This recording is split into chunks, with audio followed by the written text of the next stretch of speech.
ಕನ್ನಡ ವಾಹಿನಿಯಲ್ಲಿ ಪ್ರಸಾರ ಆಗುತ್ತಿರುವ ಗಟ್ಟಿಮೇಳ ಧಾರಾವಾಹಿಯಲ್ಲಿ ವಿಕ್ರಾಂತ್ ಪಾತ್ರಕ್ಕೆ ಅಭಿಷೇಕ್ ರಾಮದಾಸ್ ಅವರು ಬಣ್ಣ ಹಚ್ಚಿದ್ದರು.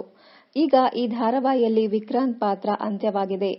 ಸ್ವತಃ ಅಭಿಷೇಕ್ ಅವರೇ ಸೋಷಿಯಲ್ ಮೀಡಿಯಾದಲ್ಲಿ ಈ ವಿಷಯವನ್ನ ಅಧಿಕೃತಪಡಿಸಿದ್ದರು. ನಂಬರ್ 1 ಧಾರಾವಾಹಿ ರಾಜ್ಯದಾದ್ಯಂತ ಟ್ರೆಂಡಿಂಗ್ನಲ್ಲಿತ್ತು.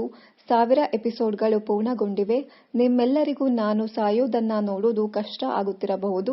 ನನಗೆ ಗುಡ್ ಬೈ ಹೇಳೋದು ಕಷ್ಟ ಆಗ್ತಿದೆ.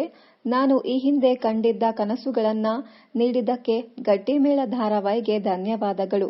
ಬೆಳ್ಳಿತೆರೆಯ ನನ್ನ ದೊಡ್ಡ ಕನಸುಗಳಿಗೆ ನಿಮ್ಮ ಸಹಕಾರ ಬೇಕು ಎಂದು ಅಭಿಷೇಕ್ ರಾಮದಾಸ್ ಅವರು ಸೋಷಿಯಲ್ ಮೀಡಿಯಾದಲ್ಲಿ ಪೋಸ್ಟ್ ಹಾಕಿದ್ದರು. ಕೆಲವು ಪಾತ್ರಗಳು ಅಂತ್ಯವಾಗತ್ತೆ.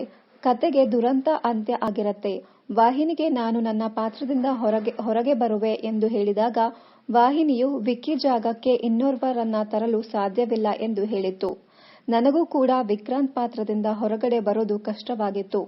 ವಿಕ್ರಾಂತ್ ಪಾತ್ರವನ್ನ ನಾನು ತುಂಬಾ ಇಷ್ಟಪಡ್ತೀನಿ. ನನ್ನ ಜರ್ನಿಯ ಫೇವರಿಟ್ ಪಾತ್ರ ಇದಾಗಿತ್ತು ಎಂದು ಅಭಿಷೇಕ್ ಅವರು ಸೋಷಿಯಲ್ ಮೀಡಿಯಾದಲ್ಲಿ ಪೋಸ್ಟ್ ಹಂಚಿಕೊಂಡಿದ್ದರು. 1100 ಎಪಿಸೋಡ್ಗಳಿಗೆ ನಾನು ನ್ಯಾಯ ಸಲ್ಲಿಸಿದ್ದೇನೆ ಎಂದು ಭಾವಿಸುವೆ. ಮುಂದಿನ ಗುರಿಯನ್ನ ನಾನು ಸಾಧಿಸಲು ಸಮಯ ಇದು ಎಂದು ಭಾವಿಸುವೆ. ನಮ್ಮ ಹಾಗೂ ಅಗ್ರಜನ ಹೃದಯದಲ್ಲಿ ವಿಕ್ಕಿ ಇದ್ದೇ ಇರುತ್ತಾನೆ. ಇದು ಕತೆ ಉಳಿದ ಭಾವನೆಗಳ ರೀತಿಯಲ್ಲಿ ದುರಂತವೂ ಕೂಡ. ನೀವು ಎಲ್ಲರೂ ನೀಡಿರುವ ಪ್ರೀತಿಗೆ ಧನ್ಯವಾದಗಳು ಎಂದು ಅಭಿಷೇಕ್ ಅವರು ಸೋಷಿಯಲ್ ಮೀಡಿಯಾದಲ್ಲಿ ಪೋಸ್ಟ್ ಹಾಕಿದ್ದಾರೆ. ಅನೇಕರು ವಿಕ್ರಾಂತ್ ಇಲ್ಲದೆ ಗಟ್ಟಿಮೇಳ ಧಾರಾವಾಹಿ ಅಪೂರ್ಣ ಎಂದು ಹೇಳುತ್ತಿದ್ದಾರೆ. ಸಾಕಷ್ಟು ಜನರು ಈ ಪೋಸ್ಟ್ ನೋಡಿ ವಿಕ್ರಾಂತ್ ಪಾತ್ರ ಇಲ್ಲ ಅಂತ ಬೇಸರ ವ್ಯಕ್ತಪಡಿಸಿದ್ದಾರೆ. ಗಟ್ಟಿಮೇಳ ಧಾರಾವಾಹಿಯಲ್ಲಿ ವಿಕ್ರಾಂತ್ ತನ್ನ ತಾಯಿ ವೈಜಯಂತಿ ಎನ್ನೋದು ಗೊತ್ತಾಗಿದೆ. ಅಸಲಿ ಸತ್ಯ ಏನು ಎನ್ನೋದು ವಿಕ್ರಾಂತ್ಗೆ ಗೊತ್ತಾಯ್ತು ಅಂತ ಸುಹಾಸಿನಿಯೇ ಅಪಘಾತ ಮಾಡಿಸಿ ಸಾಯಿಸಿದ್ದಾಳೆ. ಅಣ್ಣ ವೇದಾಂತ್ಗೆ ನಮ್ಮ ಮನೆಯಲ್ಲಿ ಇರುವ ವೈಜಯಂತಿಯೇ ವೈದೇಹಿ ಎನ್ನುವ ಸತ್ಯ ಹೇಳಲು ವಿಕ್ರಾಂತ್ ಬರುವಾಗ ಸುಹಾಸಿನಿ ಅವರ ಕಾರ್ಗೆ ಟ್ರಕ್ ಗುದ್ದಿಸಿ ಸಾಯಿಸಿದ್ದಾಳೆ. ವೇದಾಂತ್ಗೆ ಸಹೋದರ ವಿಕ್ರಾಂತ್ ಇನ್ನಿಲ್ಲ ಎನ್ನೋದು ತಿಳಿದು ಆಸ್ಪತ್ರೆಗೆ ಓಡಿ ಬಂದಿದ್ದಾನೆ. ಈ ವಿಷಯವನ್ನ ಅವನು ಯಾರಿಗೂ ಹೇಳದೆ ವೇದಾಂತ್ ಅಂತ್ಯಕ್ರಿಯೆಯನ್ನ ಮಾಡಿದ್ದಾನೆ. ಈ ವಿಷಯ ಯಾಕೆ ವೇದಾಂತ್ ಯಾರಿಗೂ ಹೇಳಿಲ್ಲ ಎನ್ನುವ ಪ್ರಶ್ನೆಯಾಗಿದೆ. ವಿಕ್ರಾಂತ್ ಪತ್ನಿ ಆರ್ತಿ ತುಂಬು ಗರ್ಭಿಣಿ. ಮನೆಯಲ್ಲಿ ಈ ವಿಷಯವನ್ನ ಯಾರು ತಡೆದುಕೊಳ್ಳೋಲ್ಲ ಅಂತ ವೇದಾಂತ್ ಈ ರೀತಿ ಮುಚ್ಚಿಟ್ಟಿದ್ದಾನೆ ಎನ್ನುವ ಪ್ರಶ್ನೆ ಎಂದಿದೆ. ಇನ್ನೊಂದು ಕಡೆ ಅಭಿಷೇಕ್ ಅವರೇ ಈ ಧಾರಾವಾಹಿಯಿಂದ ಹೊರಬಂದಿರೋದಕ್ಕೆ ಈ ರೀತಿ ಮಾಡಲಾಗುತ್ತಿದೆಯಾ ಎಂಬ ಅನುಮಾನ ನಿಜವಾಗಿದೆ. ಅಭಿಷೇಕ್ ಅವರ ಜಾಗಕ್ಕೆ ಇನ್ನೋರ್ವ ನಟನ ಎಂಟ್ರಿ ಆಗಲೂಬಹುದು. ವಿಕ್ರಾಂತ್ಗೆ ಅಪಘಾತ ಆಗಿ ಮುಖಕ್ಕೆ ಡ್ಯಾಮೇಜ್ ಆಗಿದೆ ಅಂತ ಪ್ಲಾಸ್ಟಿಕ್ ಸರ್ಜರಿ ಮಾಡಿಸಿದ ನೆಪದಲ್ಲಿ ಇನ್ನೋರ್ವ ನಟನ ಎಂಟ್ರಿ ಆಗಲೂಬಹುದು.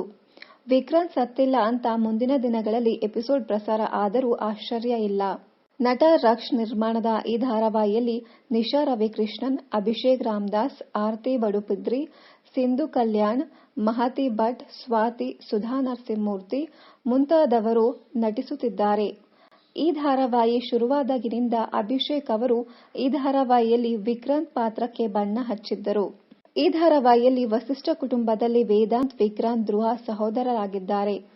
ಇವರು ಒಂದೇ ಮನೆಯ ಅಮೂಲ್ಯ, ಆರ್ತಿ, ಅದಿತಿ ಎಂಬುವರನ್ನ ಕ್ರಮವಾಗಿ ಮದುವೆಯಾಗಿದ್ದಾರೆ. ವೇದಾಂತ್ ಕುಟುಂಬ ಅವರ ನಿಜವಾದ ತಂದೆ ತಾಯಿಯಿಂದ ದೂರವಿದ್ದಾರೆ. ಅಪ್ಪ ಅಮ್ಮ ಬದುಕಿದ್ದಾರಾ ಸತ್ತಿದ್ದಾರಾ ಎನ್ನೋದು ವೇದಾಂತ್ಗೆ ಗೊತ್ತಿಲ್ಲ. ವೇದಾಂತ್ ನಿಜವಾದ ತಾಯಿ ವೈದೇಹಿಯ ಸಹೋದರಿ ಸುಹಾಸಿನಿಯೇ. ಇಡೀ ಆಸ್ತಿಯನ್ನ ಕಬಳಿಸಲು ಒಳ್ಳೆಯವಳು ಎನ್ನುವ ಮುಖವಾಡ ಹಾಕಿಕೊಂಡು ಆ ಮನೆಯಲ್ಲಿ ಇದ್ದಾಳೆ. ಮುಂದಿನ ದಿನಗಳಲ್ಲಿ ಈ ಕತೆ ಏನಾಗಲಿದೆ ಎಂದು ಕಾದು ನೋಡಬೇಕಿದೆ. ಮತ್ತಷ್ಟು ಕನ್ನಡ ಧಾರಾವಾಹಿ ಹಾಗೂ ಕನ್ನಡ ಸಿನಿಮಾಗಳ ನ್ಯೂಸ್ ಅಪ್ಡೇಟ್ಸ್ಗಾಗಿ ಚಾನೆಲ್ ಅನ್ನ ಸಬ್ಸ್ಕ್ರೈಬ್ ಮಾಡಿ. Thank you.